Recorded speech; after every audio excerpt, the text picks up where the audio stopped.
Delegate Jones, thank you for joining us. If you could just start off by introducing yourself and telling us why Virginians should pick you to be Attorney General.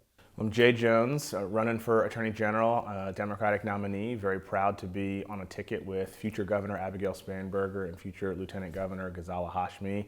And we need an Attorney General who's going to step up and fight for Virginia, to put us first and not the president in these very challenging times where the excess and overreach that's coming out of Washington is harming Virginians. Our livelihoods, our pocketbooks, so many facets of our life, and our Attorney General has failed to step up and protect us. I will do that, and that's why I'm asking for people's vote come next Friday. Can you talk a bit about your experience and tell us why you're qualified to do that? Well, I served in the General Assembly. We did amazing things. We expanded Medicaid, raised teacher pay, increased the minimum wage, protected civil rights and civil liberties in the Commonwealth. I've been an Assistant Attorney General where we actually took out the largest ghost gun manufacturer in the country. We kept our community safe by doing that. We fought for working people.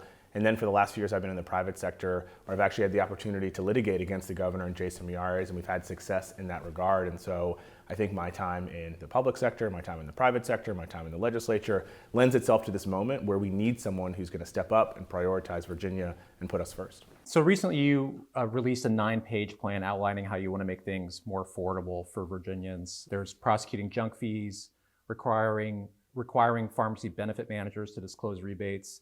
There's a lot of talk about taking on corporations. It seems to me that a lot of these are going to require action by the General Assembly, but some don't. Can you talk about where you want to take action yourself and where you want legislators to enact these changes and where you want to push for that? We're excited to use the Virginia Consumer Protection Act at our disposal. We want to deploy resources in the office to meet the challenges of this particular moment. Consumer protection is what I've done in the DC Attorney General's office. It's where I really think we can lean in and have success to help people's pocketbooks here in Virginia. But I look forward to working with the Democratic General Assembly come January to expand our authorities so that we can attack these problems and really bring relief to families across Virginia who have been desperate for some action over these last 8.5 months in particular. One of the spots in your affordability plan that I found very interesting was that you wanted to push to redefine small businesses as consumers. Is that something that you have the authority to sort of interpret under the Virginia Consumer Protection Act, or is that something that needs General Assembly approval to do? Well, we certainly want to be creative and dynamic with how we're interpreting existing law, and if we need to go get authority from the General Assembly, we will certainly do that. I look forward to working with our legislative partners in both the House and the Senate and with Governor Spanberger to make sure that we are using every tool in our toolbox to bring relief to families, to provide them the care and necessity that they need in these challenging moments. As we have moved around this Commonwealth, affordability is what you hear time and time again. People are being squeezed. It is hard for families to put food on the table. Costs continue to rise. Housing affordability continues to be a problem. And so we want to use every tool in our toolbox to make sure that we're attacking that problem head on. On housing in particular, there was a mention about surveillance pricing. So that's when there's, kind of data is used by housing providers or landlords to set rents. And then there was actually an antitrust case that was brought up. Is that something that you would join the lawsuit to go after this sort of like rental pricing algorithms that other attorney generals have joined? Absolutely. There are 23 Democratic attorneys general, and they have done incredible work over these last 8.5 months in particular to fight for their states and their resources and their livelihoods and their citizens. And I can't wait to do that on behalf of Virginia. And so we do get to avail ourselves of the work that's already been done. And that's a really big thing for us when we take office in January, so that we can already hit the ground running and make sure we're using the resources at our disposal. But we know that technology has developed rapidly. We know that it's being used by corporations for good reasons and for bad reasons, and we have to acknowledge that. And so we want everybody to have a fair shot. We want everybody to have the opportunity to put a roof over their head, and they shouldn't be denied that just because a program or an algorithm says so. Just one last question about this. So for PBM, so those are pharmacy benefit managers, those are kind of the middleman between pharmacies and drug companies, as I understand it. One thing that you were looking to do was to make sure that pharmacy benefit managers disclose rebates that they get. Can you explain how that actually will result in savings for them? So we want the transparency with the middleman and the PBM. We want to make sure that those costs are not being taken away from the local pharmacies, and so that those folks don't have to charge more to get more on the back end. So that middle piece is really, really important for folks as we try to make sure that the costs are under control and they're getting the product that they deserve at the reasonable price. And so that's a real key piece for us to get involved, and we want to make sure that we are leading in this reform-minded area, and we'll work with the General Assembly to continue to sharpen that up and make sure that everybody has a fair shot. But we know that the Office of Attorney General has the authority to go do that, and we will use every resource at our disposal to make that a reality. Another important affordability thing is utility rates. So the Attorney General is the representative of ratepayers at the State Corporation Commission, and they sort of more or less determine what utility bills are going to cost. There's a rate case right now. If you were before the State Corporation Commission in this rate case, what would you be telling them? Well, my client as Attorney General is the people of Virginia, and your fiduciary duty runs to them, not to the big corporation. We want to make sure that we're advocating on behalf of regular people across Virginia. That is the gist of the job at its core. And so we would certainly be arguing vigorously to make sure that we can keep these rates as low as humanly possible. We know, because of our conversations with people across Virginia, everyone is feeling the squeeze on their energy bills as well. They continue to rise. And we want to make sure that those bills are affordable and that there's transparency behind what's going into those bills, and that rate increases, if they happen, are justified. And so we really want to make sure we're holding our utility companies accountable so that they're not ripping people off in Virginia who don't deserve it. Data centers are using a lot of energy. There's a discussion about having a certain rate class for data centers. Is that something that you would support? Where are you stand on that? Well, I think there's going to be a robust conversation in January when the General Assembly reconvenes about how we attack this issue. I do think that our office will be involved in that conversation, and we want to make sure that whatever comes out of the General Assembly this year or in subsequent years, the Attorney General's office is very much involved in the enforcement of whatever ends up on the books. This is something that we have heard about a lot.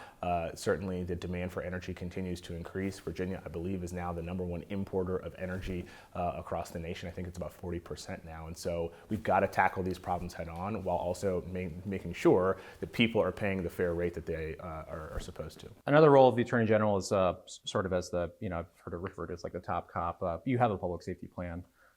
You're talking about shifting resources to violent crime prevention and prosecution, a dedicated unit for drug trafficking, another dedicated unit for crimes against children. You talk about gun regulation a lot. You've also been under a lot of criticism from your opponent for your voting record on some criminal justice issues or votes on criminal justice reform.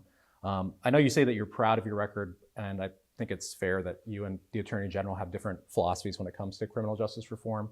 But can you talk about why you voted for legislation that would allow people to reduce their sentences for certain behaviors and benchmarks that they do while incarcerated?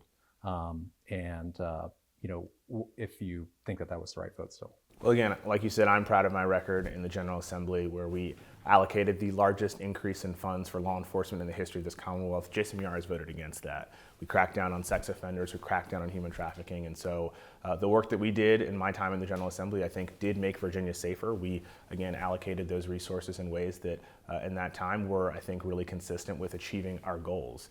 That's why now in 2025, we've released this plan to continue to make Virginia safe. The 3 prongs, like I think you mentioned, cracking down on violent crime, supporting victims, getting illegal guns off the street, and keeping our children safe. And so for me, this is something that I've learned from my parents. My mother and father were violent crime prosecutors, and they were judges. And so keeping our community safe is of the utmost priority for me. And again, I've got 2 little boys, so I have every vested interest in making sure that they can grow up in a safe community like everyone across Virginia should. And so the policies that we continue to pursue are all about making our communities as safe as humanly possible. Do you feel that these programs like earned sentence credits and those sort of things make Virginia safer on the whole? I think every person who's elected in the General Assembly, any person who's in statewide office, any person who's in local office has a vested interest in making sure that our communities are safe. And we reevaluate policies constantly to make sure that they are achieving the goals. And so I believe when the General Assembly comes back, we'll have a real robust conversation about combating crime here in Virginia. My office will do everything that we can to make sure that communities across this Commonwealth are supported and feel safe. And I know that the legislators will do the same, and that future Governor Spanberger obviously agrees on those things as well. So we have a lot of work to do. We know that our communities still have some challenges, and we want to make sure that we're using all of the resources at our disposal, using every facet of the office to make sure we achieve that goal. And I do think that how we deploy our resources is a reflection of our values, and so we want to make sure we're putting all of the effort and energy we can into this public safety plan, which we developed with state and local law enforcement, community interested leaders, and folks who really care about making sure that we're achieving these goals. And I can't wait to work with them come January to make that a reality. Going back to when you and I spoke before the primary election, you said that you'd sue the Trump administration into oblivion on day one. Do you mean that you're going to be filing new lawsuits on day one, or joining ones that already exist that have been filed by other attorneys general across the country? We will join other lawsuits on day one to avail ourselves of those protections, including the lawsuit that's working its way through the system right now as it relates to the tariffs, which have been deemed illegal by an appeals court, so that we can't have these policies harming Virginia. We've got to step up and protect our assets, our resources, our people, and their bottom lines and their livelihoods. We'll also sue the administration whenever there's excess and overreach. That is the job of the Attorney General, to protect people in Virginia. We can't let Washington run all over us. We can't let them do these things at our expense. Jason Miyares has had every opportunity to demonstrate to people that he works for us and not for Donald Trump, and he doesn't have much to show for himself. And so I think people are really desperate for leadership. They're desperate for someone who's going to put Virginia first, and that's why I think we're going to be successful in this election and finally get Virginia back on track and away from these dangerous and reckless policies that are harming people all across the Commonwealth. Why is this an important election for people to be voting in? This is an important election for so many reasons, but again, as we move around this Commonwealth, people talk about affordability, they talk about opportunity, they talk about their security. That's what this election is about. It's about letting Washington come in and tell us what to do, or fighting for Virginia, putting us first and protecting our rights, our values, our freedoms. That is the choice before you. I don't work for Donald Trump. I don't work for Washington. I work for the people of Virginia. And that's why we need an Attorney General who's going to put us first. And I will do that. Jason Miyares has failed to demonstrate that he can do that. And if he doesn't want to do his job, I'll come in and we'll go and make sure Virginia is the best place possible for people to live, work, and play. Delegate Jones, thank you so much. Thanks a lot, man. I appreciate you. Thank you for watching. Make sure to subscribe to the VPM YouTube channel, hit the bell for notifications, and visit vpm.org for more in-depth coverage.